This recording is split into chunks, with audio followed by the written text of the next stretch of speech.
నేడు కృష్ణా జిల్లా పెనంలూరు నియోజకవర్గంలో మంత్రి నారా లోకేష్ పర్యటించనున్నారు. పునాదిపాడులో నూతనంగా నిర్మించిన బాలికల జూనియర్ కళాశాల భవనాన్ని మంత్రి లోకేష్ ప్రారంభించనున్నారు. అనంతరం జెడ్పీ ఉన్నత పాఠశాలను సందర్శించనున్నారు. మధ్యాహ్నం 1 గంటకు కంకిపాడు గ్రామంలో నియోజకవర్గ టీడీపీ కార్యకర్తలు నేతలతో సమన్వయ సమావేశం నిర్వహించనున్నారు. ఇదే అంశానికి సంబంధించి మరింత సమాచారం మా కరెస్పాండెంట్ హరీష్ అందిస్తారు.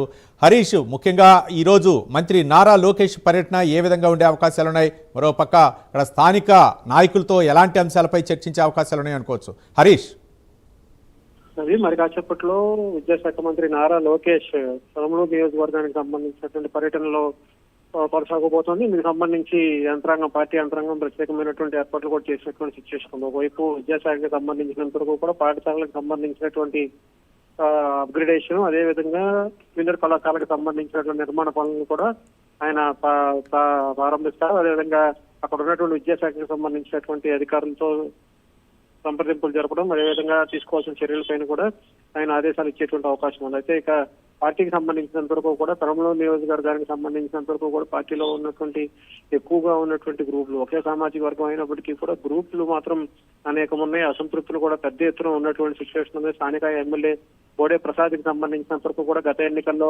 ఆఖరి నిమిషంలో సీట్లు దక్కించుకున్నారు. ఆ తర్వాత పరిణామాలకు సంబంధించినటువంటి అంశాలు కూడా ఆసక్తికరంగా మరి. అయితే ఇప్పుడు కుటుంబ ప్రభుత్వం అధికారంలోకి వచ్చిన తర్వాత అటు బీజేపీ, జనసేనకు సంబంధించినటువంటి నేతలను కలుపుకోవటం, అదేవిధంగా సొంత సామాజిక వర్గానికి సంబంధించినటువంటి నేతల్లో ఉన్నటువంటి గ్రూపులకు సంబంధించినటువంటి వ్యవహారం, ఇదంతా కూడా రాజకీయంగా కూడా ఆసక్తికరంగా మారినటువంటి నేపథ్యంలో టీడీపీకి సంబంధించినటువంటి అంతర్గతంగా ఉన్నటువంటి అంశాలను కూడా నాయకులతో చర్చించేటువంటి అవకాశం ఉంది. ఆ తర్వాత కార్యకర్తలకి భరోసా కల్పించేటువంటి క్రమంలో భాగంగా తీసుకోవాల్సినటువంటి జాగ్రత్తలు, అదేవిధంగా కార్యకర్తని అండగా నిలబడేటువంటి క్రమంలో అనుసరించాల్సినటువంటి వ్యూహాలకు సంబంధించినటువంటి అంశాలపైన కూడా కార్యకర్తల నియోజకవర్గ స్థాయి సమావేశంలో లోకేష్ పార్టీ నేతలకు దిశానిర్దేశం చేసేటువంటి అవకాశం కనిపిస్తుంది. మొత్తం మీద అటు పార్టీ బలోపేతం, అదేవిధంగా కూటమి ప్రభుత్వం 2 ఏళ్ల పాలనలో విద్యాశాఖ తీసుకుంటున్నటువంటి చర్యలు, విద్యా వ్యాప్తికి తీసుకుంటున్నటువంటి ముందస్తు ప్రణాళికలను కూడా ఈ సందర్భంగా లోకేష్ అటు ప్రజలకు, ఇటు పార్టీ యంత్రాంగానికి కూడా నిర్దేశించేటువంటి అవకాశం అయితే మనకు కనిపిస్తుంది. Ravi, right, thank you Harish.